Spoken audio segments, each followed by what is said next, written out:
Hey guys, Andrew from Think Aside. When you hear the word Bitcoin, what do you think? Do you think cryptocurrency? Do you think blockchain? Do you think get rich quick? Do you think some pretend money that is going to fail and isn't worth thinking about? There's a lot of different things or perceptions, I think, of what Bitcoin is. But I think not that I think that any of them are necessarily wrong. I think that they're all possibilities. But what I do think too is that Bitcoin can be and has proven over time to be so much more.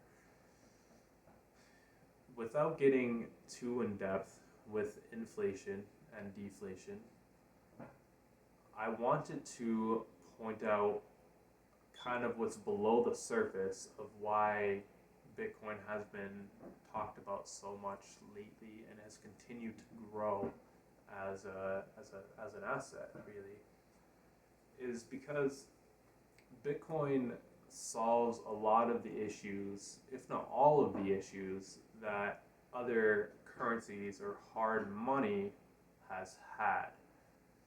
One of the biggest ones is when you look at gold, gold was used as the hard money. It was the hardest money that we knew. And what I mean by that is that it was the hardest money to obtain, to manufacture, to reproduce.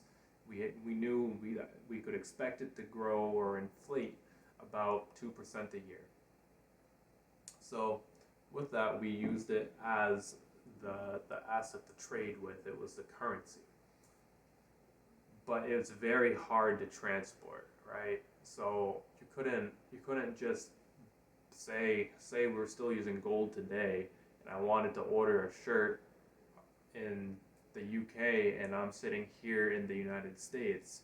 I would have to somehow ship or fly the gold, the amount requested, over there so that way they can count it or weigh it and then send me that hoodie or that sweatshirt or that shirt, whatever I said.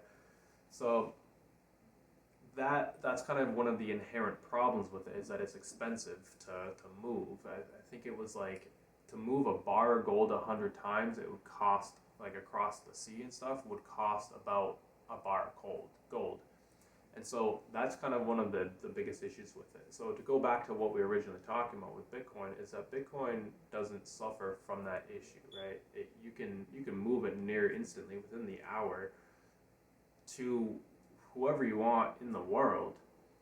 So that's one of the issues it solves. It solves quite a few other issues as well, being that it's divisible, so you can divide it however many times as you want, and if that's not enough, then you can divide it even more with a patch through those who control aspects of Bitcoin. They're able to do work on it, not necessarily control it as a whole. But so that's one of the things that it does that is much more divisible than gold, because you figure gold you can get a spec, but it's going to be pretty hard to keep track of a spec versus 0.00000001 of a Bitcoin. That's a finite amount. You can look at it and see it for what it is. You can also get satoshis and all that. But so that's another thing that it has going for it. Another thing is that Bitcoin doesn't have the same flaw that gold does, with that it can't be, you don't have to trust someone else to hold it for you.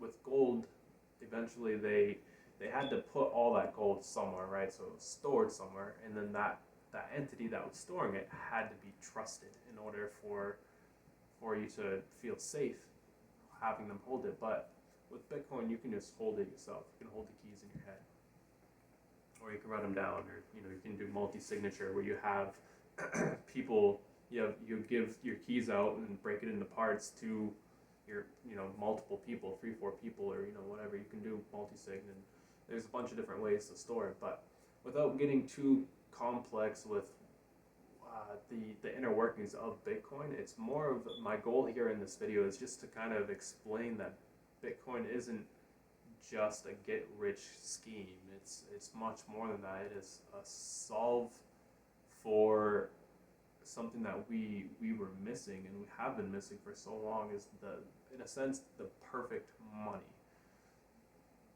And so with the perfect money, another huge benefit is that it takes away the centralized power, because with gold, right, you had to trust someone. So the United States, for instance, had a large amount of that gold, and other countries actually trusted them to store, or trusted the United States during World War II to store their gold, because Germany was invading a bunch of countries and were taking their gold, so they shipped it to the United States, and we issued out notes saying, like, okay, this is what you have in gold here, and whatever else.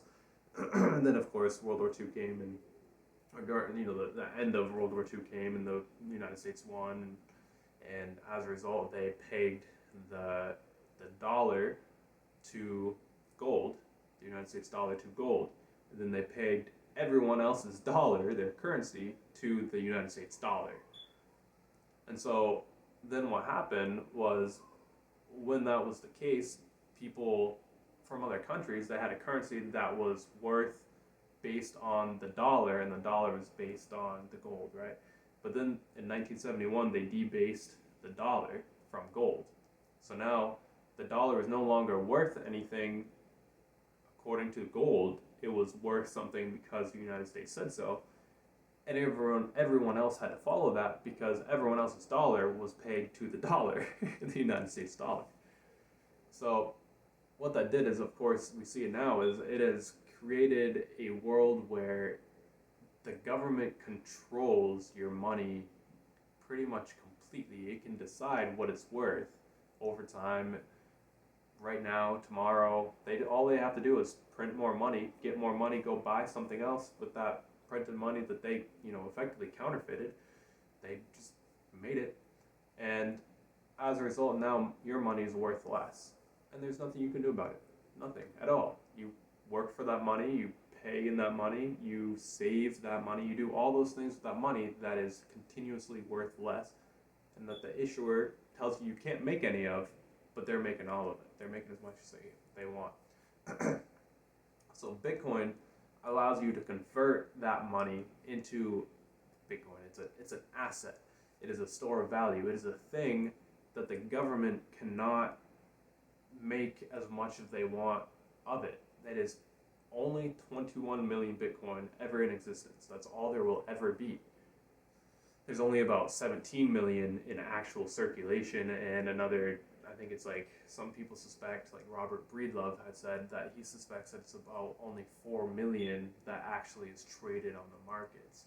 And that's what you see in circulation, being bought and sold, and all that.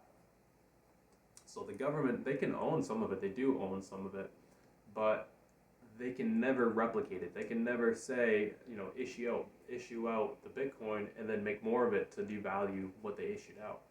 They play the same game that everyone else plays. So if a world pans out where everyone is using Bitcoin, and I can make another video on kind of breaking down more general, because there's really great videos on all of this information. It's where I get my information. However, I'm trying to consolidate it, trying to generalize it and make it a little less complex, just so that way it can be a quick 10 to 20 minute video versus an hour long discussion that many of these are.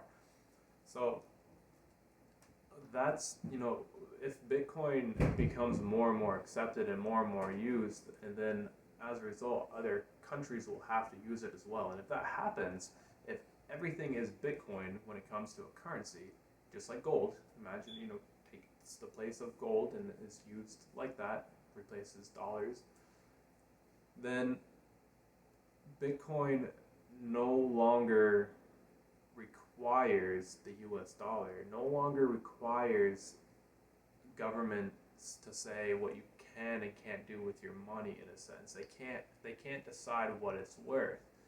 And then instead of you relying on the government is relying on you. Because if you have Bitcoin, they have Bitcoin, right? So now it's a society where they don't just have an infinite amount. They can't just print however much money they want, or in this case, they can't print as much Bitcoin that they want, and then do whatever they want. Instead, they have to play by the same rules. If they aren't offering goods and services, if they aren't doing good, and I don't like what they're doing, then I can leave. I can take my Bitcoin and I can go to another country, because everywhere generally will accept it in this scenario. Then I can go wherever the best country is. I can decide, just like a business. If I go, say there's 5 businesses that make an iPhone, or I guess a phone in general, which there's many phone companies.